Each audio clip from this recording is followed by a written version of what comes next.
BRS MLC Telangana జాగృతి అధ్యక్షురాలికి ఆ party అయితే shock ఇచ్చింది.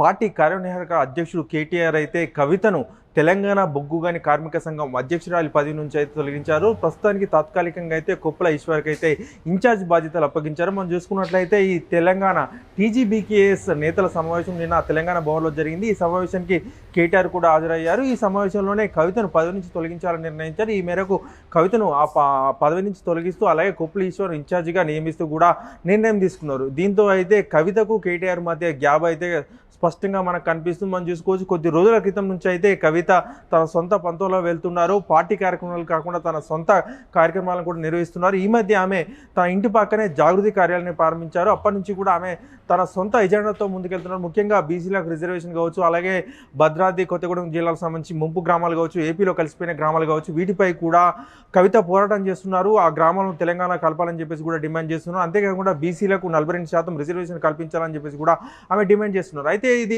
ఆమె చేపట్టిన కార్యక్రమాలకు అలాగే బీఆర్ఎస్ పిలిపించే కార్యక్రమాలకు ఏమాత్రం సంబంధం లేదు. దీంతో అయితే కవిత పార్టీ కార్యక్రమాలకు దూరంగా ఉంటున్నట్లయితే బీఆర్ఎస్ భావిస్తుంది. ముఖ్యంగా బీఆర్ఎస్ సంబంధించి అలాగే కేసీఆర్ చుట్టుపక్కల ఉన్న వారికి సంబంధించి కూడా కవిత కొన్ని కీలక వ్యాఖ్యలు కూడా చేశారు. ఏంటంటే కేసీఆర్ చుట్టూ దయ్యాలు ఉన్నాయని చెప్పేసి కూడా ఆమె పరోక్షంగా కేటీఆర్ కావచ్చు, సంతోష్ రావును కావచ్చు, ఆమె పరోక్షంగా విమర్శించినట్లయితే మనకు కనిపిస్తుంది. అంతేకాకుండా ఆమె కొన్ని సంచలన వ్యాఖ్యలు కూడా చేశారు. బీఆర్ఎస్ పార్టీని బీజేపీలో కలిపే ప్రయత్నం జరిగిందని చెప్పేసి కూడా సంచలన వ్యాఖ్యలు చేసిన సందర్భాలు కూడా చేశాం.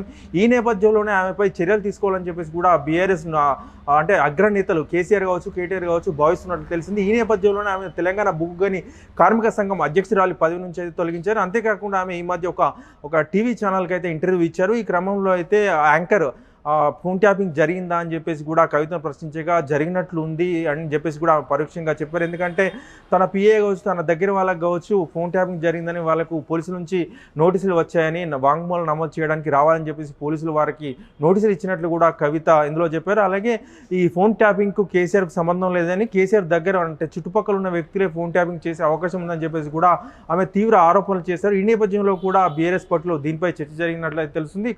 అదే కాకుండా ఈ మధ్య కవిత జాగృతి కార్యకర్తలు అయితే ఎమ్మెల్సీ తీర్మార్ మల్లన్న కార్యాలయంపై దాడి చేశారు. ఈ ఘటన రాష్ట్ర వ్యాప్తంగా సంచలనం సృష్టించింది. ఇది ఘటన అంటే మనం చూసుకోవచ్చు, చాలా మందిపై దాడి కూడా చేశారు. ఈ క్రమంలో మల్లన్న గన్మెన్ గాల్లోకి కార్పులు జరిపిన సందర్భం కూడా మనం చూసాం. ఈ నేపథ్యంలో కూడా ఇది చర్చ జరిగింది బీఆర్ఎస్ పార్టీలో కవిత ఏం చేస్తుందని చెప్పేసి కూడా. అయితే తిరుమల మల్లన్న కొన్ని అసభ్య పదజాలం వాడడం వల్లే కవిత అంటే జాగృతి కార్యకర్తలు దాడి చేశారని చెప్పేసి కూడా చెప్తున్నారు. అయితే మల్లన్న మాత్రం ఇది కేసీఆర్ రాసిన బుక్లోంచి నేను చెప్పానని చెప్పేసి కూడా వివరించే ప్రయత్నం చేశారు. కంచం పొత్తుందా మంచం పొత్తుందా అని చెప్పేసి కూడా మాట్లాడడం జరిగింది. కంచం పొత్తు అంటే తినేపుత్తు, మంచం పొత్తు అంటే వియ్యం, అంటే మీకు పిల్లనిస్తామా మీ పిల్లగాని మేము చేసుకుంటామా అన్నది ఒక అర్థం వస్తుందని చెప్పేసి కూడా ఆ తీర్మానం వలన వివరించే ప్రయత్నం చేశారు. అయినప్పటికీ కూడా కవిత తీరుపై కూడా చాలామంది ఆగ్రహం వ్యక్తం చేశారు. ఎందుకంటే బీసీ సంఘాలను ఎదగనీయకుండా కవిత అనవసరంగా ఇలా చేస్తుందని చెప్పేసి కూడా బీసీ సంఘాలు అయితే కొన్ని అభ్యంతరాలు అయితే వ్యక్తం చేశాయి.